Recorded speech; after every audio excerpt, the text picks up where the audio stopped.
November 25th, 2022. Let's get to the news in detail. As countries around the world continue to hike and introduce windfall taxes on oil and gas companies amid their record-shattering profits, the German Finance Ministry on Tuesday announced its plan to levy this at 33%. The German national newspaper Die Welt reported. A windfall tax is a one-off tax imposed by a government on a company, specifically targeting those that benefited from something they were not responsible for.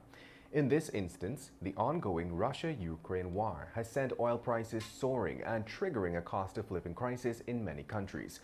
While other countries are setting windfall taxes on companies to aid citizens during the cost of living crisis, the additional tax being imposed on oil and gas companies who are quote-unquote war profiteering comes at a time when ExxonMobil's subsidiary and its associates are enjoying tax-free profits in Guyana. Meanwhile, BP International Limited, a subsidiary of British Petroleum, has won the contract to market Guyana's share of profit oil from the Liza Destiny and Liza Unity FPSO vessels. That contract will last for 1 year. According to tender documents, BP International will be responsible for all marketing functions, assessing regional and global demand centers, selecting customers and making appropriate transportation arrangements, and providing support and guidance to the client in all operating and back-office responsibilities of managing these crude sales.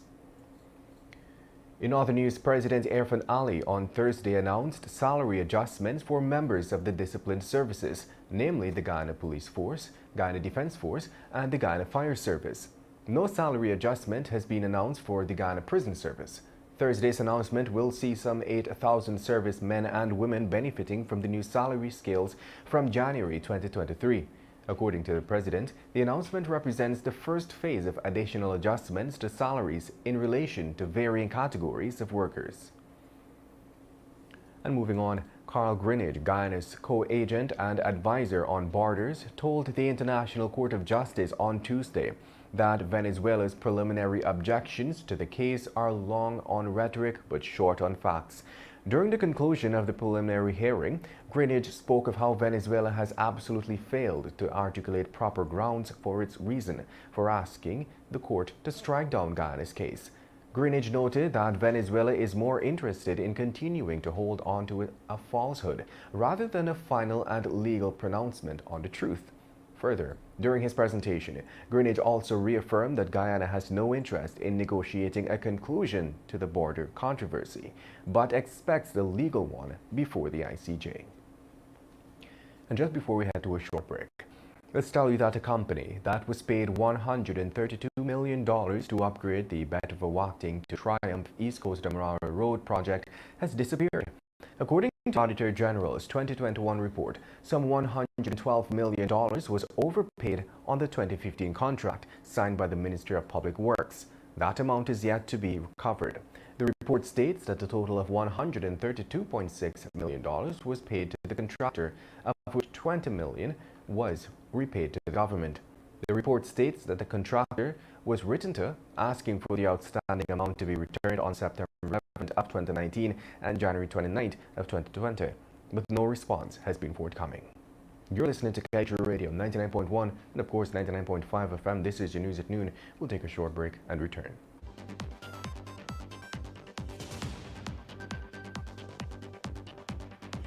Right now, children are at an increased risk of sexual abuse, and the perpetrator can be nearer than you think. So stay alert and be aware. Be aware of your neighbors. Be aware of your friends. Be aware of the people you have in your home. Do not become complacent. Protect children now. You can make a report to the police or call the CPA hotline on 227-0979. A message from the Child Care and Protection Agency, Ministry of Human Services and Social Security, and UNICEF. Friday. It's Giftland's biggest sale ever this Black Friday from Friday, November 18th up until Friday, November 25th. Get up to 80% off on selected items in store. We have huge discounts on electronics, household, clothing, shoes, accessories, cosmetics, furniture, and more. VIP customers enjoy exclusive discounts from Friday, November 18th to Sunday, November 20th. Get your Christmas shopping done now and save big. Welcome back. 3 armed bandits, one armed with a toy gun, on Tuesday used a scale weight to assault a pensioner during a robbery at his grocery shop located in 15th Street Diamond, East Bank, Demerara. The robbery, according to police, took place around 16 hours. Investigators were told that the men pulled up in a car and invaded the shop armed with knives and a gun. They held the owner and his elderly wife at gunpoint and forced them to hand over all the cash they had. The bandits also ransacked the place and forced them to hand over a quantity of gold jewelry as well. Investigations are ongoing. The Guyana Teachers Union on Thursday called on the Airford Ali-led administration to increase teachers' salaries in keeping with the union's proposal for salary and non-salary benefits. The GTU's request follows President Ali's announcement of salary adjustments for members of the disciplined services. The new salary scales for the disciplined services will take effect from January of 2023 and is in addition to the 8% retroactive increase for 2022. GTU President Mark Light said the teachers have been subjected to meager salaries for far too long. And despite a slight decline recorded in 2021, projections indicate that poverty and extreme poverty rates remain above pre-pandemic levels in 2022 in Latin America and the Caribbean. The Economic Commission for Latin America and the Caribbean warned in its Social Panorama of Latin America and the Caribbean 2022 report, which was presented on Thursday in Santiago, Chile, and which addresses education as a central issue, along with its role in the debate on policies for the region's recovery. The Commission projects that by the end of 2022, poverty will stand at 32.1% of the population, a percentage equivalent to 201 million people, and extreme poverty at 13.1%. or 82 million, which points to a slight decline in overall poverty and a slight increase in extreme poverty versus 2021 due to the combined effects of economic growth, labor market dynamics, and inflation. And the Guyana Police Force is currently seeking the public's help in identifying the body of a man found on January 14th last lying along the University of Guyana Access Road. Investigators believe that the man might have been the victim of a hit-and-run accident. The bruises and other visible injuries seen on his body were consistent with that of an accident victim. Ranks, however, have been unable to confirm their suspicion with an autopsy because no relative has come forward to identify his remains.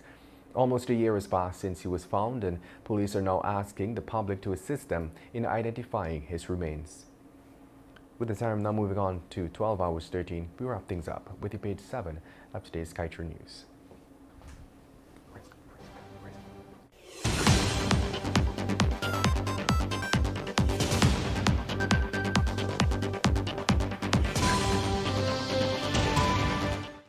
Gone with the wind.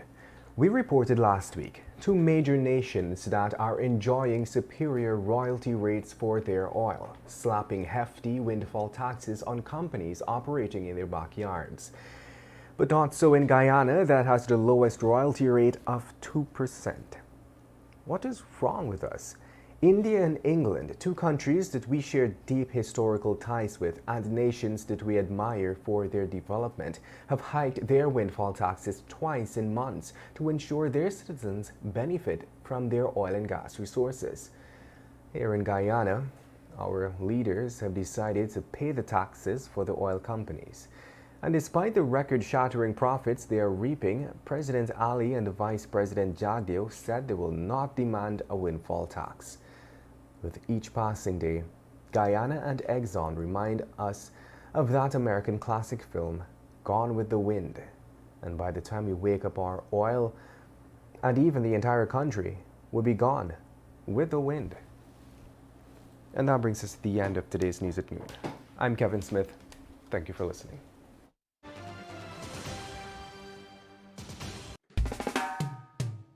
And that's the news of the moment. Remember, to get the full details of these stories, pick up a copy of the Kaieteur News